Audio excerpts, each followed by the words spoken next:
I'm Popeye the Sailor Man. See, now I'm sighting on a building up there, and I see how the bow is just swinging. Now I'm going to port. So think about it like driving on ice. We will not go in a straight line. Yes. A controlled curve is what we're looking for. Uh-huh. Amazing. Was this wheel made special for the boat, or is this off of... So this wheel came off of another boat called the CC Slider that operated on the Ohio River from 1926 to 1952. Ah. So that wheel is about 100 years old. Yeah. What does it take to become a captain? I mean, it's got to be a whole lot more than, oh yeah, I've driven boats, I've sailed.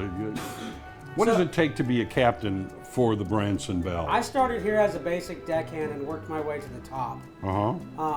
It took me about 3.5 years to get my master's license, but you have to have some external training and some advanced shipboard firefighting and first aid.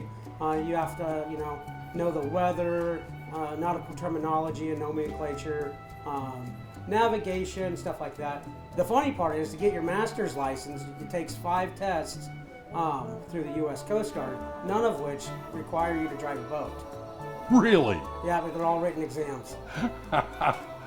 The thing that I find amazing about this is not anything like, it's a slow movement. Yep.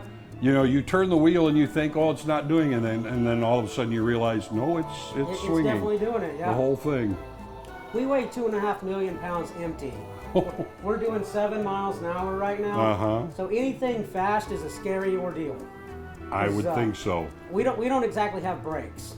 Okay, let me ask you this. If you have to do something like that, come to a stop as quickly as possible, is that the use of engines then? Do you reverse them? Because we saw the engines.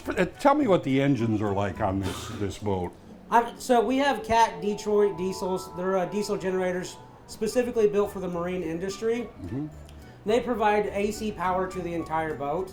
Our paddle wheels are driven by 2 giant DC motors. And so if we ever have to take an evasive maneuver, because in reality, if an emergency were to happen, we'd probably try to evade it versus trying to stop just because we know our own limitations. Sure. So I do have a bow and stern thruster. I can split the paddle wheels and the thrusters. I can take a pretty significant maneuver fairly quickly, but everybody on the boat would know. Okay, bring up the kid in you. What is it like being captain of a vessel like this? So I love this. When I was in high school, I wanted to become a water patrolman, because I get to drive boats all the time. And I actually got this job because my youth pastor was Stone County deputy, and he was doing DUI checkpoints on the dam, and the captain at the time went through the checkpoint and told him that they were hiring deckhands. And so come that Sunday, he told me about the job, and I came out and applied to be a basic deckhand. That was clear back in 2008. And, here I am, 2025 senior captain, and I love it every day. Okay, back in 2008, did you ever dream you would be in the position you are now? I really wanted to get my captain's license. It has been an experience worth living. I absolutely love my job. They say if you love what you do, you'll never work a day in your life, and honestly, I come here, and this is more of a hobby to me that I get paid for. Do you ever tire of this view? Not really. It's the best office view on Tablerock Lake. I would argue with anybody over that. It's absolutely fantastic. And the sunsets, they're worth $1 million.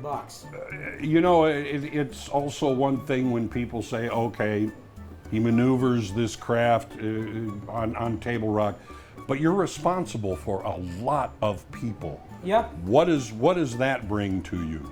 It's something that's in the background of your thought every cruise of how many people we have on board. And it's not just passengers, it's crew. My wife works for the company. This cruise alone, I've got my nephews on board, so safety is a big concern for all of us. We do daily checks, weekly checks, quarterly checks.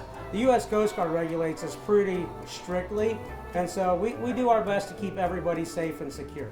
What's the most fun part of your job? Driving. So you're letting me do one of the most fun parts of your job. I absolutely love it. This summer we're going to have fireworks cruises, and one of my favorite things is to be out on the wing station in the weather, listening to the band play, watching the fireworks go off. It's absolutely fantastic. It's hands down my favorite part of the job. When you talk about wing station, you're talking about port and starboard.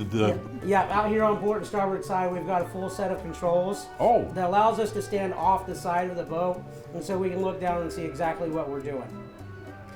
All right. What's the deepest part of the lake? The bottom. The lake averages 110 feet deep. Right in front of the dam, it's about 270. Generally, we see between about 100 and 220 feet during our route. Uh-huh. Currently, we're in 160 feet under the boat. You know, I hear, people talk about shoals and you have rocks and all sorts of things when you sail. What is it that you really have to be aware of when you're sailing Tablerock? The biggest thing for us, we draw 6.5 to 7 feet with 45 feet of sail area. So with us being 78 feet wide and that deep of a draft, generally we'll rub trees before we rub the bottom. So we don't get too concerned with the terrain underneath the water. We're more concerned about other boaters. That's one of the biggest things that we watch for in the summertime. Like I said earlier, with kids pulling tubes or skiers, or even just people trying to swim across the lake. We're 3/4 of a mile wide, so people think that it's an easy swim, but it's really not. And I'd say probably 3 or 4 times a year we actually launch a rescue boat just to rescue other boaters and swimmers in the water.